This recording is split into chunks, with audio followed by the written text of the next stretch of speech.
I'll never forget this one time at the park. So it's a really nice summer day. There's a lot of people at the park. Families, kids are playing. I'm walking around close by where my daughter Monica is right there playing at the playground. And then all of a sudden I start to hear a lot of screaming. And I'm like, I know, yep, that's Monica. That is my Monica. She is starting to scream, and that means she's having a meltdown. And when a kid is having a meltdown like this, it's not over until they stop, and it's not their fault. So what do? I'm like, all right, I am going to run up to that playground, and I got to help Monica get out of this meltdown. Because normally they say you should not help a kid when they're having a meltdown. They should just let it run its course, and then you provide some little retreats and some space. And that is real fine and dandy. But on this day at the park, I had to listen to my heart. I had to listen to my soul. And I knew some things that can help Monica get out of this meltdown, because she did not have to suffer, have a meltdown, and just be drained mentally and physically. So I ran up the steps, I ran across the bridge, and I got up to the top. And when I got up to the top, all I can see was Monica with her body stiffened up like this. She was like this going into her meltdown, and she was cursing up a storm, and she was just hitting herself. She was hitting herself so hard, and she was screaming out at the top of her lungs, I hate myself, and I hate you. And she was just saying, she was so violent with her words and beating on herself that this was getting out of hand. So I was like, okay, I know what I'm going to do. I need to grab her attention because she is super loud. So I need to be super loud, but in a positive twist.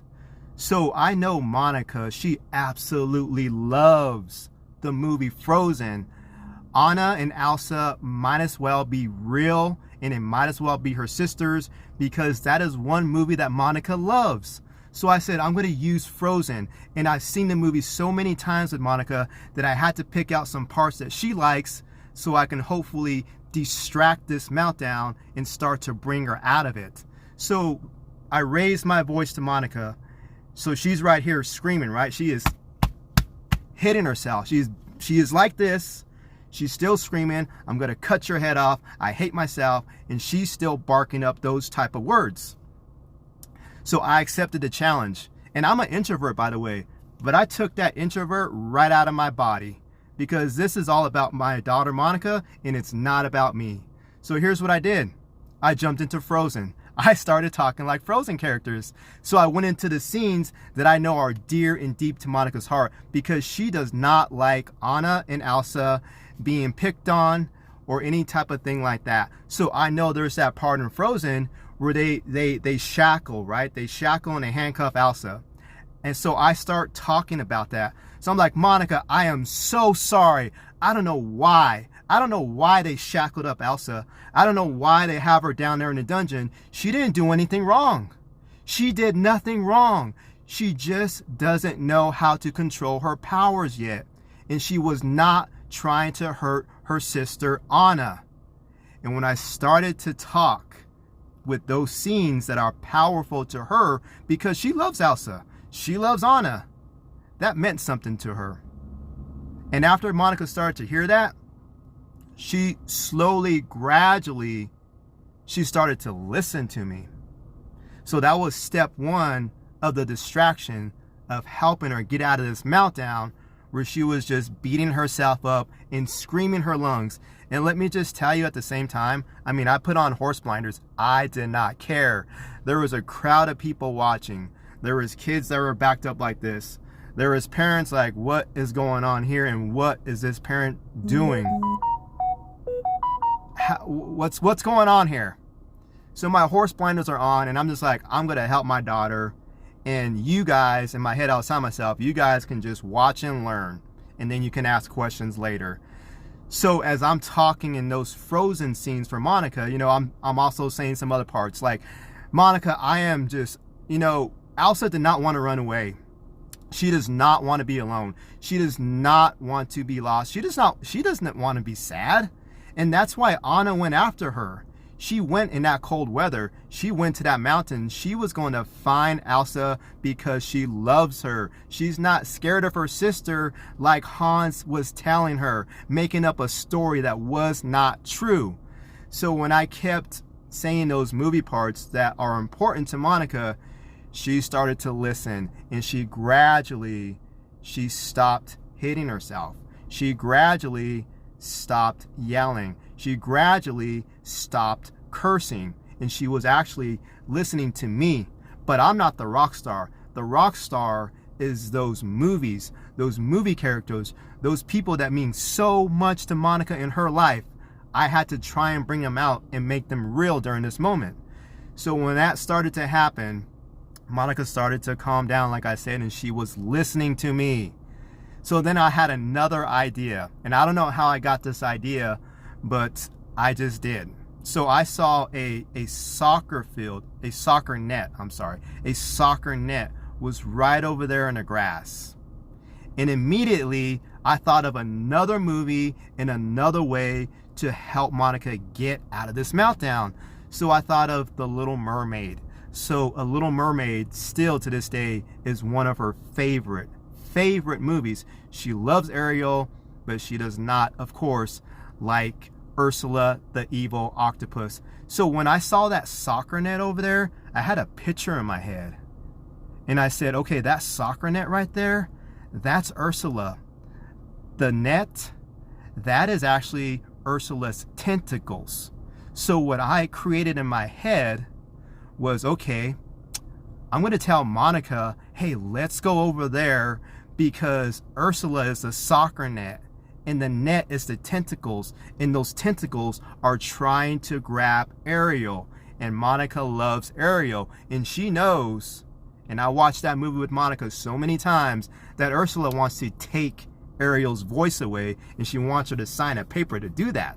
So I started to think of this part in the movie that is important to Monica because she loves Ariel, to be another way to get her out of this meltdown that she was having. So I was saying, you know, something along the lines of, hey Monica, oh my God, look over there. So I had to get into like, might as well, get into my actor role. It's like, oh my God, Monica, wow. And she's like, what? Whoa. What, Dad? What? And she's still got that loud tone. What? Oh my God. What, Dad? What? That soccer net over there is Ursula. She is grabbing Ariel. Oh my God. I want to go help her. Do you want to go help her, Monica? Yeah, Dad, let's go help Ariel. So we run down the playground, and Monica's not even a runner, but there are certain things that she will run for. So we ran to that soccer net. And I said, there's Ariel right there. Pick her up. So Monica she's doing an activity. So that was the other thing I wanted to do. Activities for her body is another way to help her out when she's having a meltdown or some type of situation. So that was the activity. So I'm like, oh, Ariel, she's right there. Oh my God. So then I started to get a little comical because I wanted to make her laugh. I wanted to make her feel good. So I said, oh my God, she just fell down again. Ariel's on the ground. And at this time, my son and stepdaughter were also at the park, and they were riding bikes. So I flagged them down like, come here. So they come over here, they drop their bikes on the ground, and I was like, kind of like football. I was making a huddle like, hey, Monica's having a meltdown. We're using this net as the tentacles of Ursula. So I'm going to say she's wrapping you up. You guys fall down, start laughing. Let's make Monica work because she loves to do that type of movement. So let's do this. So I was like, oh my God. So the kids were like, oh my God. Ursula's got me. She's got me. I'm trapped. I'm trapped. I'm trapped. So we're all like laughing and we're falling down on purpose. And Monica is the hero because she's rescuing us. She rescued Ariel and she's coming out of that meltdown. So when she comes to me, I'm like, oh my God. Whoa, I fell down. She got me. The tentacles got me. I fell down. And as Monica's starting to pull me up, I fall down again on purpose. Oh my God. So I'm doing like a little side roll. We're all cracking up. We're all laughing. We're laughing like so hard. And Monica's laughing. She's laughing so hard. That's what this all is for. That's what the activity is for. So she's giving that heavy work. So when she gets an activity like this, it really sparks up into her body, into her mind. And of course, laughing is like, that's like the cherry on top right there. So as Monica is like laughing, like, oh my God, quick, get up. And she's like laughing, trying to pull us, and she's falling down. It's working. It's working. So finally we decide to stop because I'm like, all right, guys, we're good. Monica is laughing. So what happened was that stopped. That was the finishing piece to stop the meltdown that Monica was having on top of that playground. So now at this point, she's back to herself.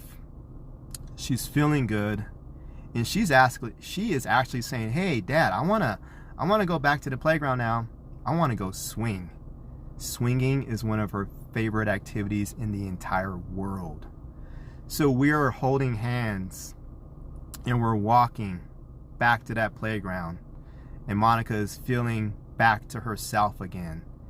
And then she starts to swing. So she's swinging, and I am still talking about these movie parts because it makes her feel good. Like I said, these are like real life people to her. So she's swinging, we're talking about movie scenes and all that kind of stuff. And then all of a sudden, right here at the playground, we hear this. And I saw what happened. A little kid just had a little accident. Like they fell like maybe one step, but it wasn't bad. It was like the bottom was soft. But they're little kids, so they fell, right? And they're like... And then I see that the parents are like, they're helping her kid right away. Boom, helping her kid. And then Monica, she's on the swing. And she stops. And she says, Dad, what's that? What's wrong? And I said, Monica, because it's all about tone of voice with her. If you're in control of your tone, it's going to be okay for her.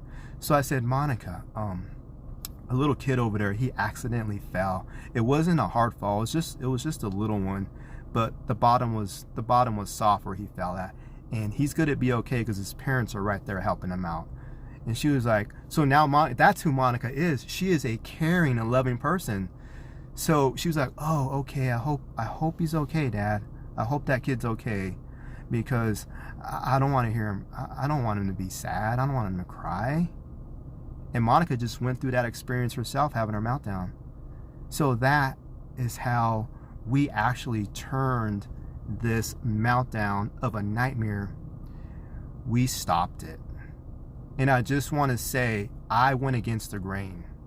I thought with my heart, I thought with my soul, and all I did was use a couple of tools that are so important for Monica, because I didn't want her to suffer, and it was time to do something different to make it stop. So the meltdown was over. The rest of the day was much better for Monica. So you may or may not know this, but I actually created a program, and it's called Elevate Your Journey. And what it is, it's a 5-step process. It's an easy to follow online program of video recordings. And what it does is it can actually help stop a kid with autism or sensory processing disorder from having these meltdowns that just wreck their day physically and mentally. And that's what this program is all about. Now, today is National Autism Awareness Day across the world, because this is a global thing. All right. And my program that I have created, it's brand new. So it's brand new, right? It's brand new. I am going to use it as a test. It's a test of the program. So what I'm going to do is, this program normally runs for $1,000. But today until the end of Sunday, 11:59 Eastern Time. This program, I'm using it as a test for you to buy, and it's only $19.99. And that's because I just want feedback. I want people to watch it because I'm so confident.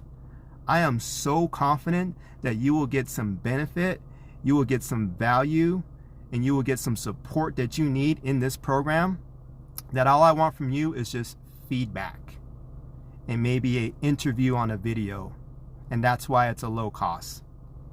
All right, so hey, if you know somebody with autism or sensory processing disorder, absolutely share this video, because I am so confident in this course that it will make an impact in this world. And that's why it is a low price right now, because it's brand new. And I just want some feedback because I want other people to know about it. And that's how we spread the word. And I want to leave you with this. So just the other day, guess what? We went back to the park. We went to the park. And guess what me and Monica did at the park just the other day? We were talking about some movies. And we were having a good time. When we are talking about movies, we are in our own world. We got horse blinders on. We're not worried about anyone around us. And she was so happy to talk about these movies. She was so happy to sing some songs at the same time while she's swinging. And that's what it's all about.